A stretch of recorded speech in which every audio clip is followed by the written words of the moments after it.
में सवार होकर के एक सिटी से दूसरी सिटी में जा रहे थे। हाईवे पर ड्राइव कर रहे थे। नदी पर जो पुल बना हुआ था, जैसे उसको पार किया तो एक लड़की दिखाई दी जो तरबूज बेच रही थी सड़क किनारे। बच्चे ने जिद की वाटरमेलन चाहिए, तो इन्होंने कार को साइड में रोक दिया। गाड़ी का शीशा नीचा करके जो है मैडम ने पूछा कि क्या भाव दिए, तो उस लड़की ने कहा कि 50 रुपए का एक लेके चले जाओ। तो ये जो मैडम थी मोल भाव करने लगी कि 30 रुपए, उससे ज़्यादा नहीं। वो बच्ची कहने लगी कि आप गजब कर रहे हो, आपने तो 30 रुपए बोल दिया। तो मैडम ने कहा चलो 40 रुपए। तो उस बच्ची ने कहा अरे 40 का तो हमें ही पड़ा है, 45 का मैं आपको दे सकती हूँ। ये भाई साहब जो थे, पति जो थे, मुस्कुरा रहे थे कि क्या ये जिद बहस कर रही है इतनी छोटी सी बात पर। और जो मैडम थी वो मोल भाव में लगी हुई थी। तभी वो जो लड़की थी वो तरबूज लेकर के इनकी जो कार थी उसके पास में आ गई, और जो बच्चा था वो खिड़की से बाहर देख रहा था। तो मैडम थी, उन्होंने एक और इमोशनल दाव खेला। उन्होंने कहा कि अपने छोटे भाई के लिए दे जाओ 40 रुपए में।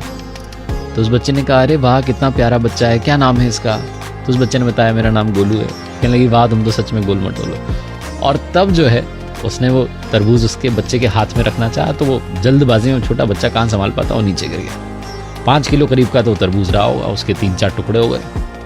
बच्चा रोने लगा कि मेरा तरबूज गिर गया। तो बच्चे ने कहने लगे अरे मेरे भैया नाराज क्यों होता है, मैं दूसरा लेके आती हूँ। फटाफट से दूसरा लेकर के आ गई। अब ये मैडम ताव में इनको लगा कि 2-2 के पैसे लेगी। कहने लगी हम उस टूटे वाले के पैसे नहीं देंगे और इसके भी 40 रुपए ही देंगे, कितने का है ये। उस बच्ची ने कहा, जो लड़की बेच रही थी तरबूज की, मुझे तो आंटी जी कुछ चाहिए ही नहीं, मैं तो अपने छोटे भैया के लिए लेकर आई हूँ, मेरी ओर से तोहफा है इसके लिए। तो कहने लगी नहीं तुम पैसे तो लो। जो पतिदेव थे भी मुस्कुरा कर कहने लगे कि अरे तुम 100 रुपये लो दोनों तरबूज के, टेंशन ना लो। उस बच्चे ने कहा नहीं मैं अब पैसे नहीं लूंगी, आपने कहा ना मेरा भैया है, भैया से पैसे थोड़ा ना लेते हैं। तो ये जो मैडम थे उन्होंने कहा कि अरे ये तो मैंने ऐसे ही कह दिया था, तुम पैसे ले लो।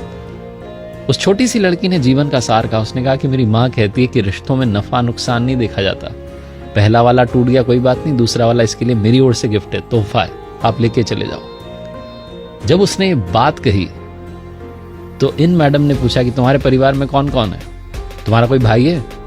उस लड़की ने कहा मेरा भाई तो, और ये कह करके रोने लगी कि कुछ समय पहले ही उसकी जो है डेथ हो गई, बीमार हो गया था, हम हॉस्पिटल ले जाते तब तक उसने दम तोड़ दिया, 2 साल का था वो।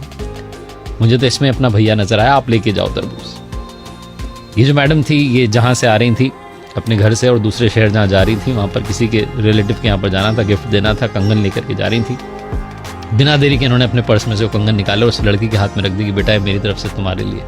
वो लड़की कहने लगी कि अरे तरबूज के बदले ये। तो इन्होंने कहा हाँ बेटा, रिश्तों में नफा नुकसान नहीं देखते, तुमने इसको अपना भैया माना, मैं तुम्हारी माँ हुई, मेरी ओर से तुम्हारे लिए, अपना ख्याल रखना और सबका ख्याल रखना। ऐसा बोलकर के इन्होंने गाड़ी आगे बढ़ा ली। जो पतिदेव थे मुस्कुराते हुए जा रहे थे कि कैसी है मेरी पत्नी, भी थोड़ी देर पहले 10-20 रुपए के लिए मोल भाव कर रही थी और अब इतने महंगे कंगन ऐसे ही दे करके आ गई। इमोशंस भी क्या चीज़ होते हैं।